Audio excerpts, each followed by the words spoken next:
transparent heart of a freed soul, and that also is connoted by the term bhakti. प्रभु जी ये हाँ, term इतना ही है, बराबर वही है। है. For example, in the Bhagavatam 55, the sage Prabhupada tells King Nimi, in this way, all those who have adopted the path of bhakti have, after having कोई बात नहीं, पढ़ते रहो, टीवी चलने दो। after having realized prema bhakti through the practice of sadhana bhakti, recall in their minds Lord Shri Krishna, who is the who is the destroyer of all lapses of the spirit and the sins accruing therefrom, and so recalling, they inspire similar emotions in the heart of other devotees like themselves, and thus inspiring one another with the feelings of devotion to the Lord. They remain immersed in the delight which is prema bhakti. अगर कोई और पढ़ना चाहे तो जहाँ पर disturbance होते हैं. सॉरी प्रभु कोई जी. बात नहीं। कुछ समझ में आया है यहाँ पर कि नहीं? किसी को कुछ समझ आया हो?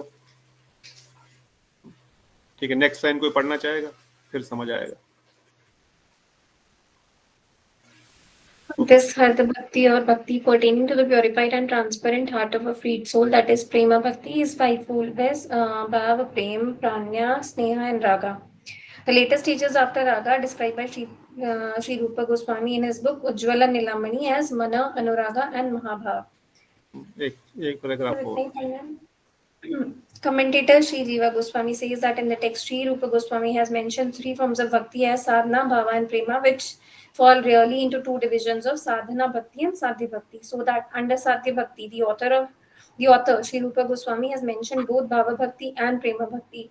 The reason why the sadhya bhakti, though consisting of the two forms of bhava and prema, are yet stated to be of 8 types, as stated above, is that all these 8 are comprised under Prema Bhakti by Upalakshana or extension of meaning. In fact, all these 8 represent the luxuriant expansion of Prema in the higher stages, and they are very rarely manifest in even very, very advanced devotees. समझ में आया अभी कि नहीं? ठीक है, so this is दो चीज़ें यहाँ पर समझने के लिए हमको है। एक तो जो ऑलरेडी हम जो रिज्यूम किया था शिवानी दीदी ने, हाई लेवल पे समझेंगे तो साधन भक्ति जो है, साधन भक्ति हम करते हैं इंद्रियों से, इसलिए अगले श्लोक में बताया गया इंद्रियों के द्वारा जो चीज हो रही है उसको बोलते हैं साधना। तो साधन भक्ति से हमको साध्य की प्राप्ति होती है। अगर बताया गया कि साधन करने से साध्य प्राप्त होगा, तो साधन जो है वो भक्ति कैसे हुई फिर? फॉर एग्जाम्पल, हमने कुछ बाहर पेड़ लगाया, कोई फल का लगाया, कोई फ्रूट का लगाया। अब वो पेड़ लगाने की प्रोसेस, उसको पानी डालना, उसको उसके बीज को बोना, फिर वो अंकुर निकलेगा, फिर उसमें पानी डालेंगे, फिर खाद डालेंगे, फिर पत्ते निकलेंगे, फिर धीरे धीरे फूल निकलेगा, फिर फल आएगा। तो ये जो हमने प्रोसेस किया, इस पत्ते से सब कुछ आएगा, इसको बोलेंगे साधना। और इसका रिजल्ट क्या है? What is the end result? ये जो इसमें फल आया वो इसका रिजल्ट है। तो क्या साधना और साध्य एक ही वस्तु है? एक ही वस्तु है क्या? यस और नो? ओनली यस और नो बता सकते प्रभु हैं। जी, अगर हरि नाम से कहा जाए तो दोनों एक ही है. हरि नाम साधना भी है, साध्य भी है. कोई नाम नहीं। क्या साधना और साध्य एक ही वस्तु है? क्या पढ़ाई करना और पढ़ाई करके जो हमको उस डिग्री से जॉब मिलेगी एक ही चीज है? पढ़ाई करना एक वस्तु है, जॉब करना दूसरी वस्तु है। पढ़ाई करके हमको जॉब मिलेगी तो पढ़ाई तो साधन हो गई, और पढ़ना जो हमको रिजल्ट है वो साध्य हो गया। तो इसलिए रूप गोस्वामीपाद, जीव गोस्वामीपाद लिखते हैं, साधन भक्ति अलग वस्तु है, साध्य भक्ति अलग वस्तु है। दो अलग अलग चीजें हैं। साधना से साध्य प्रकट होगा, अर्थात साधना एक प्रोसेस है और साध्य को प्राप्त कर रहा है। तो साधन भक्ति क्यों कहलाया उसको? फिर साधन भक्ति क्यों कहलाया? फिर इसलिए चक्रवर्ती ठाकुर पाद ने फिर उसको रिकॉन्साइल किया। अगर बताते हैं फिर, अगर जो रूप गोस्वामी पाद वर्णन करते हैं, साधन भक्ति के अंगों को पालन करने वाली विधि से जो चीज हमको प्राप्त होती है वह 2 प्रकार की है। जैसे एक साधन अवस्था में, एक भाव अवस्था में और प्रेम अवस्था में अलग अलग डिफरेंसेस है। एक साधक की अवस्था में हमने देखा साधन का प्रारंभ होता है। साधन की प्रारंभ कब होता है? गुरुपदाश्रय के बाद प्रभु जी। वैसे भजन क्रिया को हम एक प्रकार से साधन बोलते हैं। अब उसमें भी आगे डिवीजन आएगा, एक तो साधन है और एक तो साधना है और एक तो साधना कृत्य है। साधना की एक्टिविटीज और एक साधना है, आगे सुनेंगे, आगे आएगा। परंतु अभी इतना समझने का प्रयास करेंगे खाली, ये जो साधन भक्ति है, इस साधन भक्ति के कुछ लक्षण है। इस साधन भक्ति के क्या लक्षण है? What are the symptoms of साधन भक्ति? 2 तो आपको याद ही होने चाहिए, तो रोज सुनते हैं हम लोग। श्रवण कीर्तनम, ये नवविधा जो भक्ति, वो तो एक्टिविटीज है। What are the लक्षण क्या है इसके? तो 2 पत्ते याद है ना? शुभदा और मोक्षदा, शुभदा और अक्लेश अग्नि। तो अब साधन भक्ति की स्टेज में जीव के पास अनर्थ भी है, संबंध का अभाव भी है और कोई स्फूर्ति नहीं है। भाव भक्ति की स्टेज में भी 3 लक्षण है। क्या लक्षण है भाव भक्ति की स्टेज के? अगर किसी को माधुर्य कादम्बनी का लास्ट बट 1 चैप्टर का कुछ थोड़ा बहुत याद हो, क्या क्या होता है भाव भक्ति की स्टेज में? भाव भक्ति की स्टेज सबसे पहले संबंध हमको पता लग जाता है। क्या संबंध पता लग जाता है कि मैं भगवान के साथ मेरा क्या संबंध है, अर्थात क्या, what is the meaning of संबंध here in the stage of भाव?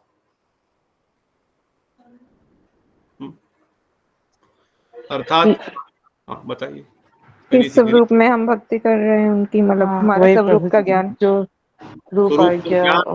हाँ, स्वरूप का ज्ञान हो गया। और कौन से स्वरूप ज्ञान से क्या पता लगेगा? I will be one of the 5 rasas, correct. उससे बाहर आगे तो कुछ होगा नहीं ना। साधन भाव भक्ति की स्टेज में जब संबंध स्थापित हो गया, अपने स्वरूप का पता लग गया, अगर स्वरूप पूरा पता नहीं भी लगा, कम से कम किसी एक रस के प्रति रुचि आएगी, या तो शांत, या तो दास, या तो साखी, या तो वात्सल्य, या तो माधुर्य। तो किसी न किसी एक रस के प्रति उसकी प्रगाढ़ रुचि हो जाती है भाव भक्ति में। दूसरा क्या होता है? दूसरा क्या होता है? अनर्थ वहां पर कुछ भी नहीं है। हमने सुना ना,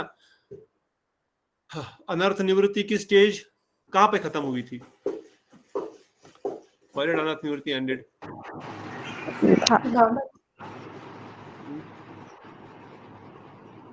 Where did अनर्थ निवृत्ति ended? भाव भक्ति की स्टेज में अनर्थ कहां पर होता है? कौन सा अनर्थ बचा होता है?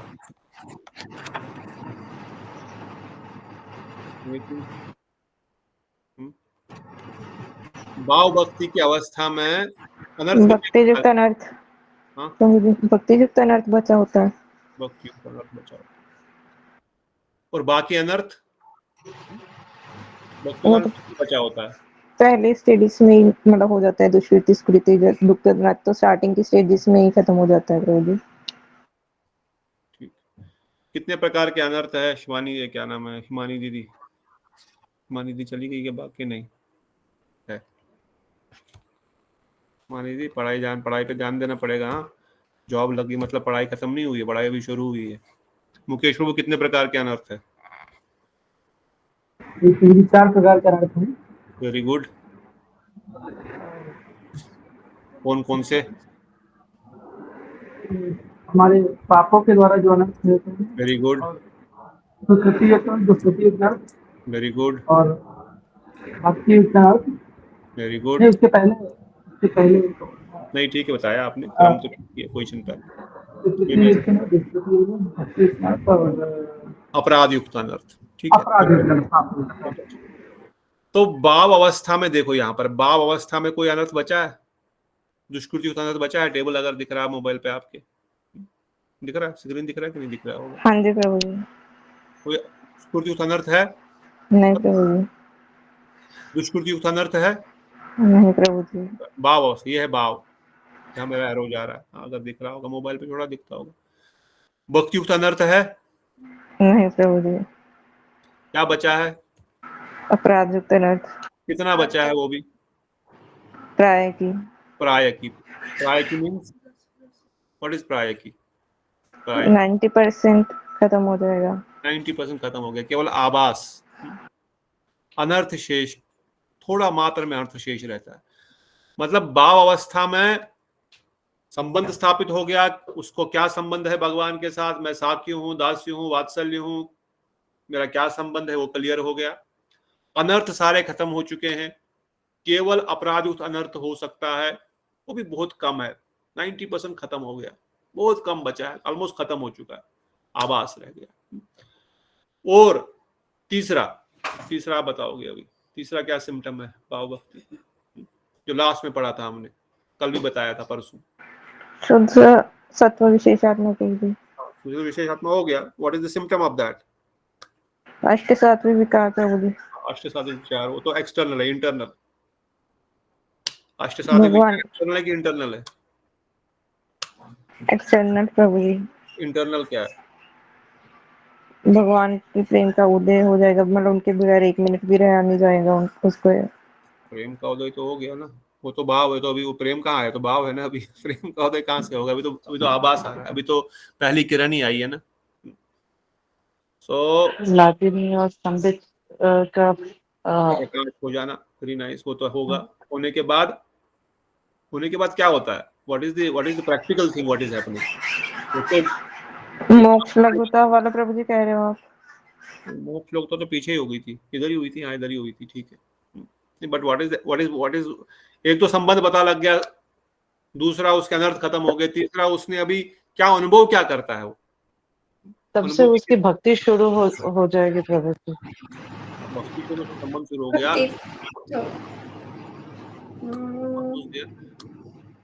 अभी उस स्टेज में वो भगवान का दर्शन करने प्रारंभ करता है कि नहीं करता है?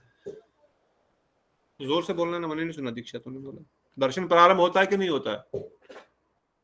यस और नो? आवाज चली गई क्या?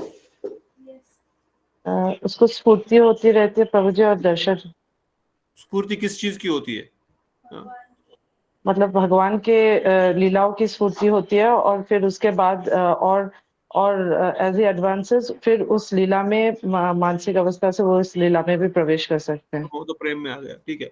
बट एटलीस्ट क्या देख रहा है? पहले तो कल परसों सुना था ना हमने, पहले एक अंग को देखता है, फिर भगवान के एक अंग को देख करके ही मूर्छित हो जाता है। इतना आनंद होता है उस भगवान के बस चरणों को देख करके, चरणों को देखता ही रहता है, और कुछ न खाना न पीना न बाकी तो छोड़ ही दो। फिर भगवान के सर्वांग का दर्शन करता है कि नहीं? ये प्रैक्टिकल है कि नहीं? भाव भक्ति में आता है कि नहीं आता? तो भाव भक्ति में 3 हो गए, साधन भक्ति में भी 3 हो गए, प्रेम भक्ति में भी 3 है। प्रेम भक्ति का बताएंगे कल अभी।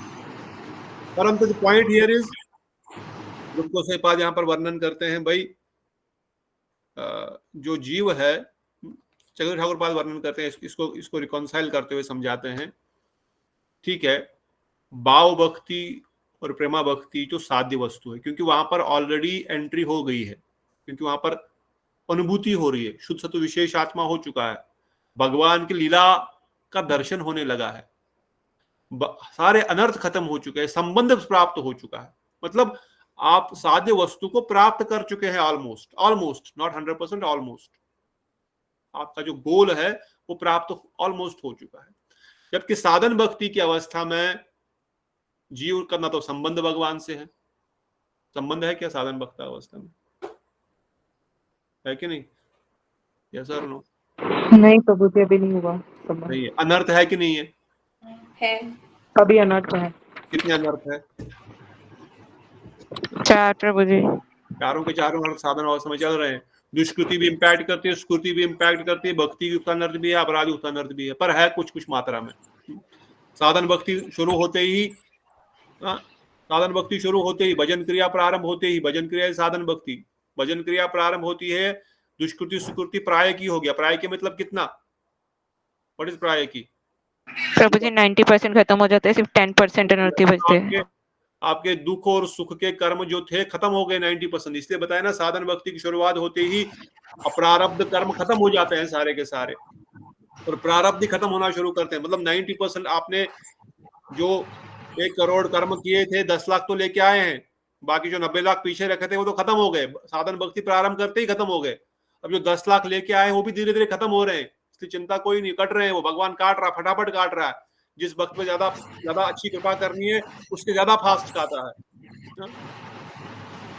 भगवान श्री कृष्ण और नारद जी कहीं जा रहे थे ना, एक बार कथा आपने सुना होगा, बीच में कथा इस कभी मैंने बताई नहीं। एक राजा के घर में गए, बड़ा धनवान व्यक्ति है, प्रणाम किया, बोले हे राजन, बोले ठीक है बैठिए। ब्राह्मण के रूप में गए, जस्ट एज एन ब्राह्मण, उन्होंने आशीर्वाद दिया, आप फलो फूलो, आपका घर संसार बढ़ता रहे। इतने में आगे चले, बोले निकल पड़े आगे। एक गरीब बूढ़े के घर में गए जिसकी एक गाय थी और एक छोटी सी गौशाला थी। उन्होंने बहुत आदर सम्मान किया, उनको चरण धोए, ब्राह्मण पुरुष आप आइए, आशीर्वाद दिया, आपका कल्याण हो। क्या कल्याण हो? आपकी गाय मर जाए और इस कुटिया में आग लग जाए। अरे ये क्या, वो आशीर्वाद नहीं दिया, बस बोल के चले गए। सुबह उठे तो गाय मरी हुई, कुटिया में आग लग गई। नारद बोले ये क्या कर दिया आपने? उसने तो सम्मान नहीं किया, कुछ नहीं किया, बस जैसे इसने तो रहने को दिया, इतना सम्मान किया, इसको क्या कर दिया? बोले इसका थोड़ा सा ही कर्म बचा था, इसके लिए बेचारा पड़ा रहता है यहाँ पर, पता नहीं कितने जन्म कितना समय बर्बाद करता, खत्म कर दिया, इसकी आसक्ति खत्म हो गया, भजन करेगा मेरे साथ डायरेक्ट। अब ये हर व्यक्ति की अवस्था के ऊपर डिपेंड है। भगवान जानते हैं किसका कितना स्टेज है, किसका कितना कैपेसिटी है सहने की, किसकी कितनी सामर्थ्य है भजन करने का, उसके हिसाब से उस पर वैसी कृपा होती है। But objective was to bring him faster in bhakti. तो उसी प्रकार से साधन भक्ति प्रारंभ होते ही अनर्थ तो कटने प्रारंभ हो गए हैं। उस जीव के तो समस्त प्रकार के पाप भी खत्म हो रहे हैं, उसके प्रारब्ध भी खत्म हो रहे हैं, अप्रारब्ध भी खत्म हो रहे हैं। तो 90% तो खत्म हो गए भाई साधन भक्ति प्रारंभ करते ही। पर साधन भक्ति प्रारंभ तो करनी पड़ेगी। साधन भक्ति का पहला स्टेज है अन्यभिलाषता शून्यम। उसका पहला स्टेज है भगवान के साथ लौकिक संबंधत्व। कोई संबंध बनाना पड़ेगा। तो संबंध कैसे बनाएंगे? मन से? के मंडेन बनाएंगे? नहीं बनाएंगे मंडेन। गुरुजी बताएंगे क्या संबंध है। गुरुजी संबंध नहीं जानता तो प्रणाम करो उसको, गुरुदेव आप संबंध नहीं जानते मेरा और आपका क्या है, तो फिर आपके गुरुदेव बनने के लायक नहीं है। हम सब का संबंध हम सब जानते हैं, हम गोपी बतक और दास दास दासानुदास, ये हम सबका संबंध है। जनरिक संबंध सबका है। सब घोड़े वैष्णव जो भी है, हम गोपियों के पद कमलों के दास दास दासानुदास, हम मंजरियों के दासियों के दासियों के दास है। सबका संबंध ऐसा ही है। हाँ कोई एक्सेप्शन हो सकता है, कोई साक्य होगा, कोई वात्सल्य भी होगा, there is no problem in that, but 99% यही होगा। इसलिए हमारा बाकी जो नहीं जानते वो नहीं जानते। और उसके बाद भी हमारा वैशिष्ट जो हमारा जो विशेष वैशिष्ट रूप गोस्वामी की विचारधारा का है, उसमें प्रवेश करना पड़ेगा, उसको समझना पड़ेगा। समझ करके फिर साधन भक्ति प्रारंभ होगी। तो इसलिए रूप गोस्वामी पाद यहाँ पर वर्णन करते हैं कि भाई ये जो साधन भक्ति की स्टेज में है, और ये जो श्लोक हमने फिर पढ़ा, दूसरा श्लोक, क्या कृति साध्य भवेत। ये कृति मतलब एक्टिविटीज, ये साधन की एक्टिविटीज से क्या होगा? साधन की एक्टिविटीज का लक्ष्य क्या है? What is the goal of साधना? साध्य को प्राप्त करना। व्हाट इज द साध्य?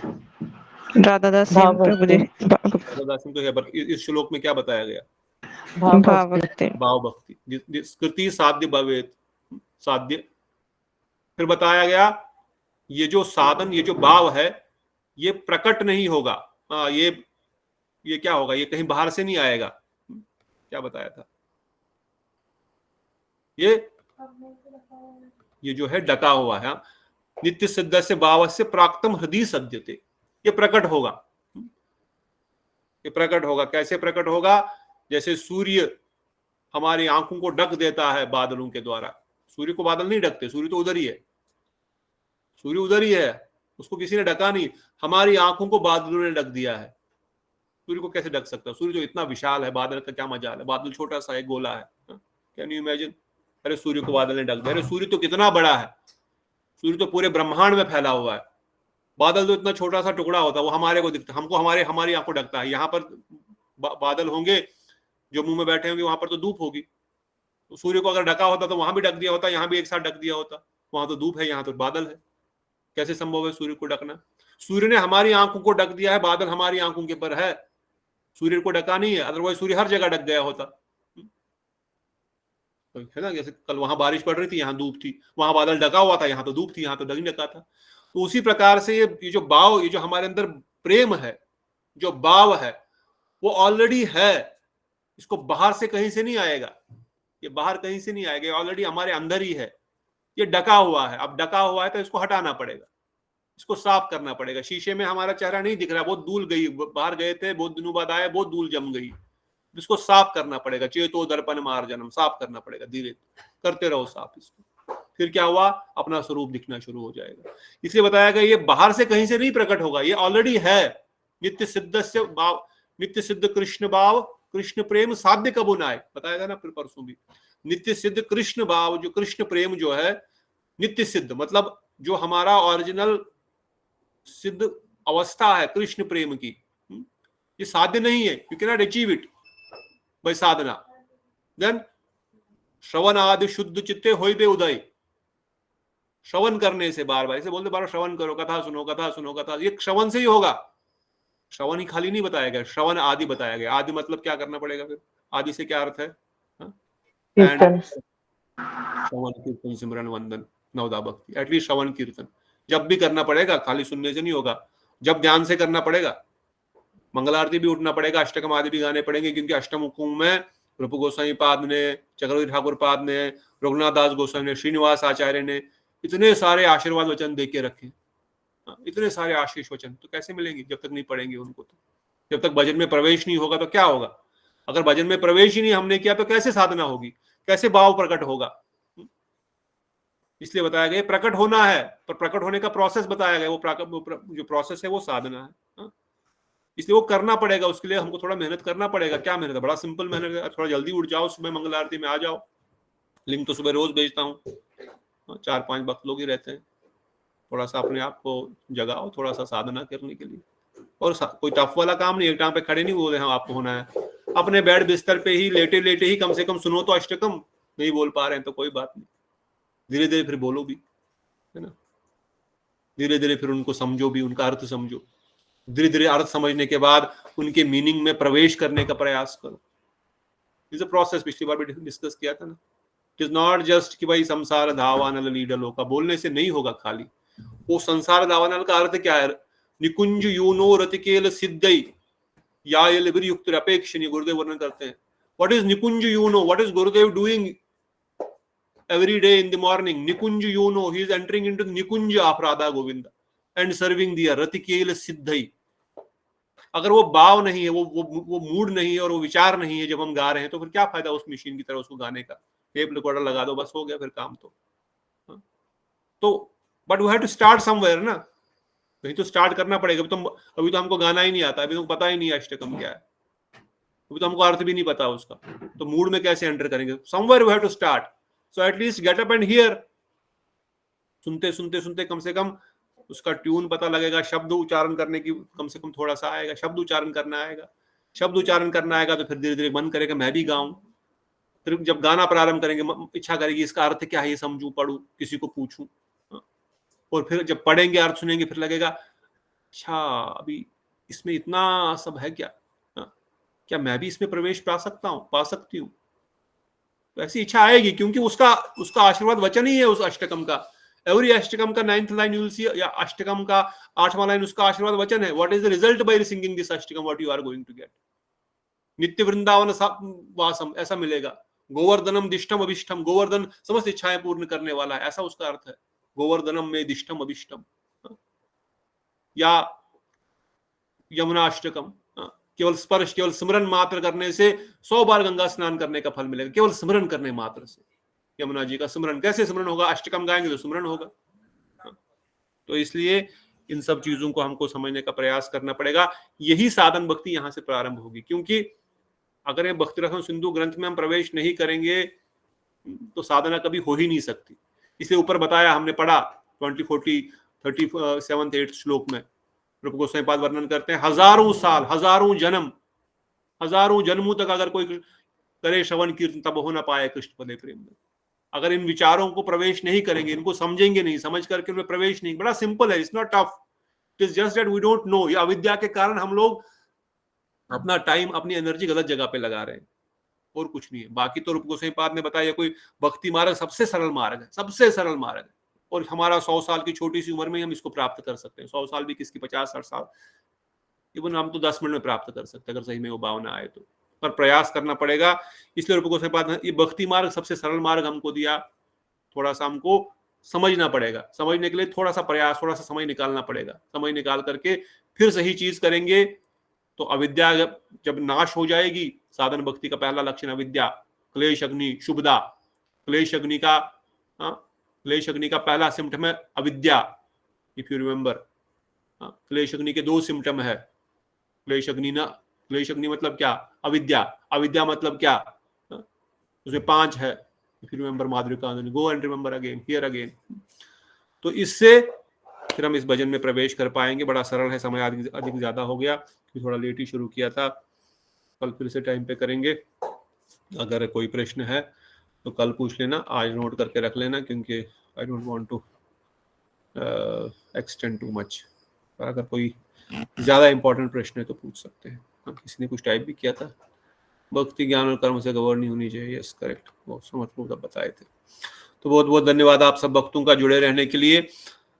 हम इस पहला 2-3 श्लोक में थोड़ा सा अंडरस्टैंडिंग करनी पड़ेगी, बाद में बहुत आसान है, बहुत सरल है। जस्ट हमको थोड़ा सा ध्यान से सुनना पड़ेगा तो हो जाएगा, ऐसा कुछ नहीं है। और क्यों सुनना है, क्यों सुन करके हम सही चीजों को अपनाएंगे, प्रतिकूल को छोड़ देंगे, अनुकूल को अपनाएंगे। अगर पता ही नहीं होगा तो अनुकूल को ही छोड़ देंगे, प्रतिकूल को अपनाएंगे। जो घास चढ़ी है, जिसको हमने भक्ति जो हमने पौधा समझ के रखा हुआ है, उस घास को ही खाद मिलती जाएगी, वो बड़ा होता जाएगा। और जो एक्चुअल पौधा था वो ऐसे छोटे का छोटा रहेगा, ना उसमें फल आएगा ना फूल आएगा। इसलिए समझना पड़ेगा अनर्थ क्या है और सही पौधा कौन सा है, और पौधा जैसा लिखने वाला घास कौन सी है। और वो घास जो है उसको उखाड़ना पड़ेगा, निकालना पड़ेगा साइड से, तब जाकर पौधा आगे होगा। इसलिए ये भक्ति इसलिए बताया गया, ज्ञान कर्म आदि अनावर्तम, ये ज्ञान चाहिए हमको, ये वाला ज्ञान की आवश्यकता है। पर एक स्टेज ऐसी आएगी फिर भाव भक्ति में जो है केवल भगवान के साथ जब संबंध हो गया, जब अनर्थ कट गए, जब स्फूर्ति होने लगी, जब दर्शन होने लगा, नाम गुण लीला, इट इज नॉट ओनली लीला स्फूर्ति, नाम गुण लीला इन सब की स्फूर्ति होने लग जाती है भाव अवस्था में। फिर जीव जो है निरंतर आनंद को प्राप्त करेगा। पर उस स्टेज तक पहुंचना है, उस पहुंचने के लिए थोड़ा सा यहाँ पर हमको इन चीजों को सुनना पड़ेगा, समझना पड़ेगा। तब तक के लिए आप सब भक्तों का बहुत बहुत फिर से धन्यवाद।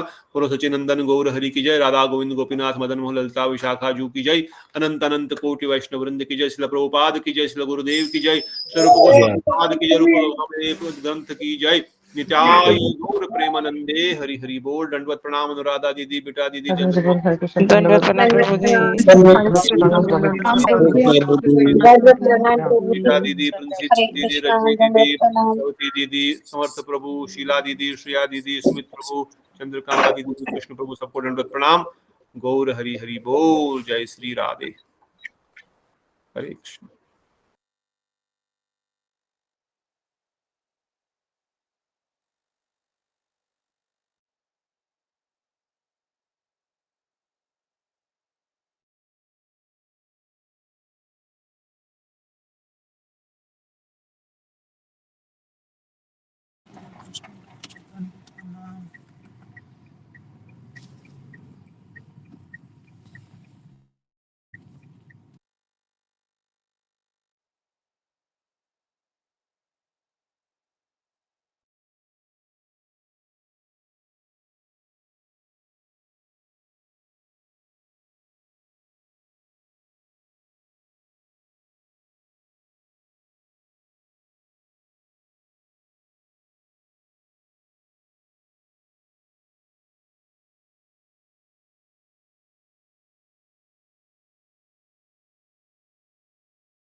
है।